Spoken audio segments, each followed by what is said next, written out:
जेकम आबाद से अब्दुल मजीद रिंद की रिपोर्ट है कि जेकम आबाद थाना सिटी के इलाके में नामालूम मुसल्लह अफराद के फायरिंग, एक शख्स जान बहक, लाश अस्पताल मुंतकिल कर दी गई।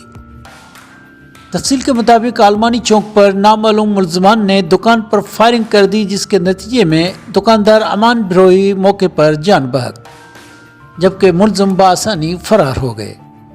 वाक़े के बाद लाश को ज़रूरी कार्रवाई के लिए सिविल अस्पताल मुंतकिल कर दिया गया। पुलिस के मुताबिक पेश आने वाला वाक़या रिश्ते के तनाज़े पर पेश आया। मज़ीद तफ्तीश शुरू करके मुलजमान की गिरफ्तारी के लिए छापे मारे जा रहे हैं। जेकमाबाद थाना सिटी के इलाके में नामालूम मुसल्लह अफराद की फायरिंग, एक शख्स अमान बिरोही जान बहक, लाश अस्पताल मुंतकिल कर दी गई।